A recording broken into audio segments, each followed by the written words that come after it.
Ladies and gentlemen, welcome to the Urban Tower Nations Cup 18, unofficially shoutcasted by me, Ikslorin. Yes, it's almost 4 months ago we did the wrap up on the Nation Cup 17, but after something that was a little bit longer what I had hoped for, we're finally back for more amazing Urban Tower action with better graphics and, hopefully, also much better commentary. So you just sit back and relax and have fun and enjoy the show, because we have 17 countries this year going to go head to head for the title of being the world's best.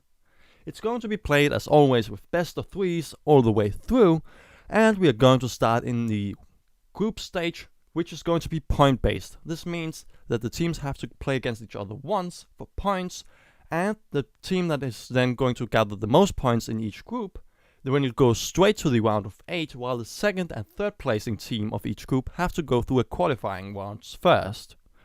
From there it's going to be single elimination until we have the winner of the tournament. So with the format explained, let's look specifically at who's actually going to compete in the tournament this year.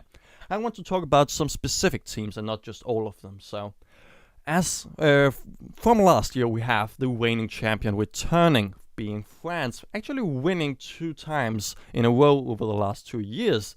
But not only that, they've been in the top 2 actually since 2009, except for the 1 year in 2012, where they had pretty much half of their lineup changed and then pretty much dropped all the way down and went out in the round of 8. But they came back strong again in 2013 and won also in 2014, and they haven't actually changed the lineup at all really. They've only been adding one new player, being Babu, and if you have seen any of the one clip epics on this channel, you should probably know that Babu is a really good player and he's only going to be a splendid addition to France. So France is looking really great actually, and I wouldn't be surprised if anyone would actually see them as the favorite to actually win the tournament.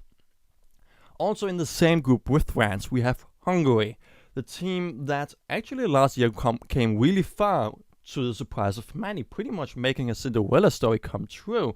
So I'm a little bit sad to see them in the same group as France, so they have to go through the qualifying rounds. But if they play just somewhat as well as last year, I'm probably going to think it's being safe to say that they're going to go all the way in, at least to the round of 8, probably even further.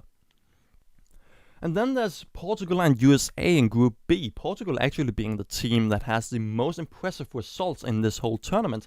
They've placed 6 times first place and 3 times they've gotten the third one. But that's actually quite a long time ago, so I would be very much looking forward to seeing if they can actually regain some of their prior glory. But we did see them play really well last year. They were knocked out by Australia, who played really interesting and very weirdly. And Australia got all the way to the finals until they were beaten by France. So I think it's very safe to say also for Portugal that they are going to be a really strong contender for this year's Nations Cup. And then USA is the team that I will keep on believing in until I die. It's not just due to the fact that they have so many well-known players that are really well skilled, but also due to the fact that they are so really good at playing capture the flag, which is one of the things that I would be looking for in a team to actually be able to compete with France. But the thing is though, that they actually haven't had any impressive results in this tournament at all. They've never really been in the top 3, for at least for a very long time. So it's going to be very interesting to see if USA is actually able to finally live up to the hype that I'm giving them.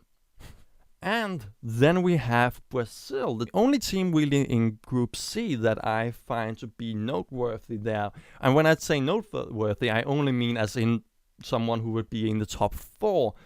Not to say that these other teams are going to be not delivering some really entertaining matches, but Brazil got all the way to the 3rd place last year, actually beating USA, even in capture the flag. So Brazil, even though I have no idea what they're doing right, they're certainly doing something right.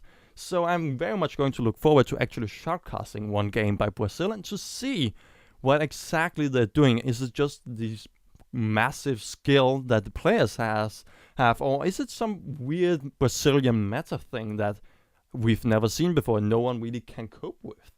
And then there's the last two teams I would like to be talking about, Germany and Italy in Group D.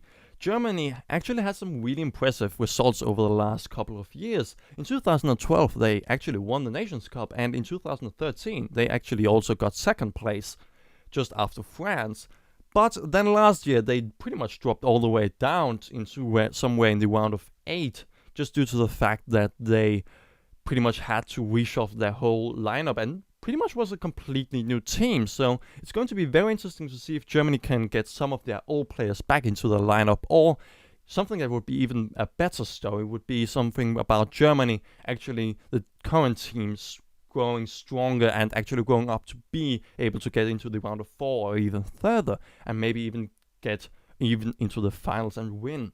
And then there's Italy. The reason why I want to mention Italy is the fact that the players in themselves seem to be really, really good. The only problem that they really showed last year when they played against France was that they really didn't pay much attention to strategies and or communication. I'm not completely sure about which of the two it is, but they didn't really show a good understanding of bomb mode on Dust 2. They pretty much played it like Casa in Team Survival, which is not what you should do at all.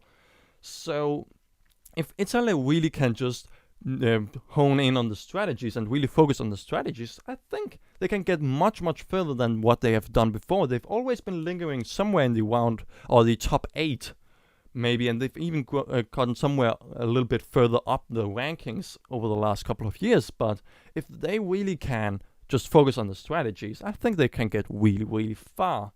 So, in conclusion, France is still looking as strong as ever, with just one splendid addition to their roster. And France is also a clear favorite to even win the whole tournament. But because of that, you shouldn't just write off any other teams, especially the ones, in my opinion at least, the ones that I've mentioned. They are at least going to be the main component of the round of 8 or the round of 4, and could also be the potential winners of the tournament, in my opinion. So I do very much hope that you are hyped. I am, at least, and we're going to see, for the very first shoutcast, Argentina go up against Poland, even though it's none of the countries that I've actually mentioned.